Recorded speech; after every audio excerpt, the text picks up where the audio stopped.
اگر الیکشن ہو جاتے ہیں تو یہ معیشت کا پہیہ پھر سے چلنا شروع ہو جائے گا. ہماری امپورٹ ایکسپورٹ جو ابھی رکی ہوئی ہیں یہ چلنا شروع ہو جائیں گی.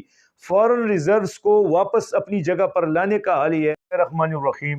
ناظرین، قاضی دوست Samad Khan centre of opinion میں ایک دفعہ پھر آپ کے سامنے پیش خدمت ہے. ناظرین، حکومت پاکستان اس وقت انتہائی معاشی طور پر بدحالی کا شکار ہو چکا ہے. دل بہت اداس ہے.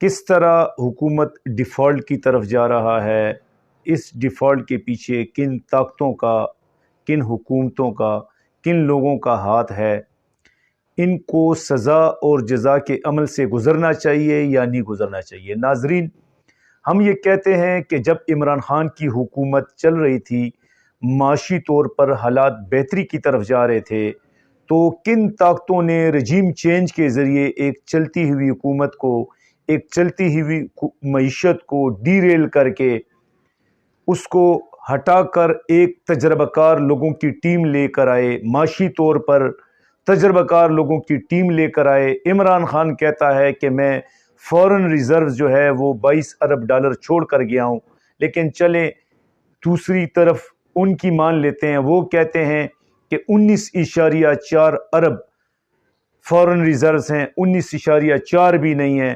16.2 کا انہوں نے کہا ہے کہ ہمیں جب حکومت ملی. یعنی شہباز شریف کے ایکسپرٹ تجربہ کار لوگ یہ کہتے ہیں حکومت کے کہ جب ہمیں عمران خان کے بعد سے رجیم چینج کے بعد ہمیں حکومت دی گئی اور ہم نے اس حکومت کی باغ دوڑ سنبھالی تو ہمارے پاس جو فارن ریزروز تھے وہ 16.2 ارب ڈالر تھے. اب یہ 16.2 ارب ڈالر سے آج ہمارے پاس 6.7 ارب ڈالر رہ گئے. ناظرین، ہم معاشی طور پر گر رہے ہیں، ہم سیاسی طور پر گر رہے ہیں، ہم اقتصادی طور پر گر رہے ہیں. حالات کس طرف جا رہے ہیں، کیسے حالات کو بہتر کیا جائے، کون سے لوگ اس حالات کو بہتر کریں گے، موجودہ سینیریو میں عوام کو کیا کرنا چاہیے، حکومت کو کیا کرنا چاہیے. جو غیر یقینی صورتحال کا عوام کو سامنا ہے، اس سے نکلنے کا کیا طریقہ ہے، کیسے اس حالات پر قابو پایا جائے. یہ جو غیر یقینی صورتحال پیدا ہو چکی ہے اور کاروبار رک چکا ہے، پیسہ ختم ہو چکا ہے، لوگوں کے ہاتھوں میں بھی نہیں ہے، ڈالرز نہیں مل رہے ہیں. آیا کیا کرنا چاہیے؟ کیا ملک الیکشن کی طرف نہ جائے؟ میں ذاتی طور پہ یہ انالیسس کرتا ہوں کہ الیکشن اس کا فوری حل ہے.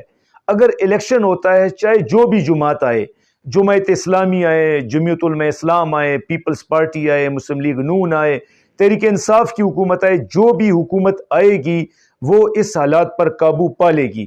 یہ میں ذاتی طور پہ ایکسپیکٹ کر رہا ہوں. اور الیکشن کب ہونے ہیں، یہ بڑا اہم سوال ہے کہ الیکشن ہونے بھی چاہیے یا نہیں بھی ہونے چاہیے. ہمارے پاس الیکشن کے بھی پیسے ہیں یا نہیں ہیں. الیکشن اس کا فوری حل ہے. اگر الیکشن ہو جاتے ہیں تو یہ معیشت کا پہیہ پھر سے چلنا شروع ہو جائے گا. ہم بار بار کچکول لے کے امداد نہیں لے سکتے. ہم جب الیکشن کی طرف جائیں گے، کوئی بھی نئی حکومت آئے گی تو عوام میں بزنس کا سلسلہ چل پڑے گا. ہماری امپورٹ ایکسپورٹ جو ابھی رکی ہوئی ہیں یہ چلنا شروع ہو جائیں گی. فارن ریزروز کو واپس اپنی جگہ پر لانے کا حل یہ ہے کہ الیکشن ہو. اب سوال یہ ہے کہ یہ الیکشن کب ہوں گے. میں ذاتی طور پہ جو میرے اپنے ذاتی ذرائع ہیں اور بڑے مضبوط ذرائع ہیں، میں سمجھتا ہوں کہ الیکشن 26، 27، 28 اپریل 2023 کو ہوں گے. یہ بات میں کیوں کر رہا ہوں؟ اور ابھی جو حکومت پنجاب ہے اور حکومت KPK ہے، یہ اسمبلیاں کب توڑے گی؟ عمران خان نے اپنی لاسٹ پاور جو سپیچ تھی اس میں کہا کہ میں الیکشن اسمبلیاں توڑنے جا رہا ہوں. اس کے بعد بھی کئی دن ہوئے. یہ ڈیلے کیوں ہو رہی ہے؟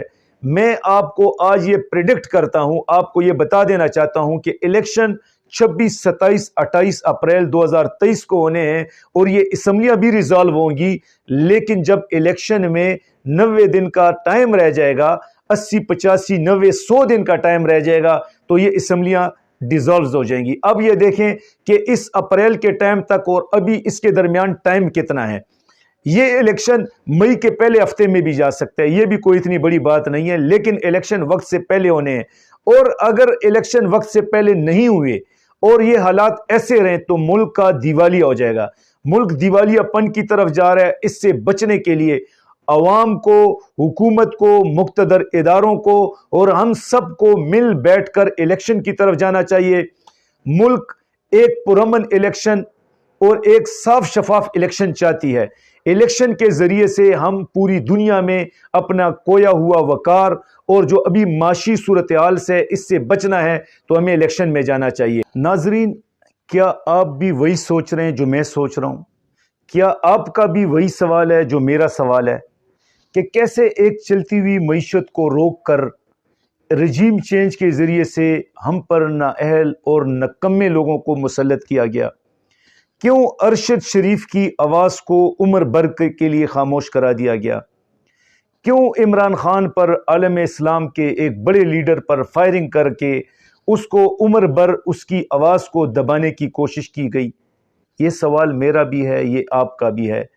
اس سوال کے جواب کے لیے سزا اور جزا کا قانون ہونا چاہیے یا نہیں ہونا چاہیے؟ وہ مقتدر ادارے جن کی عزت احترام ہمارے بزرگوں سے لے کر بچوں کے دل میں تا حیات تھی، اس احترام کو دوبارہ بحال کرنے کے لیے کیا سزا اور جزا کا قانون ہونا چاہیے یا نہیں ہونا چاہیے؟ یہ سوال سب کے سوال ہیں اور ان سوالوں کے جواب جو ہیں ہمیں ڈھونڈنے پڑیں گے. وہی نہ ہو کہ سب لوگ سانس لینے لگیں، وہی نہ ہو کہ سب لوگ سانس لینے لگے، امیر شہر کوئی اور خوف طاری کر. بہت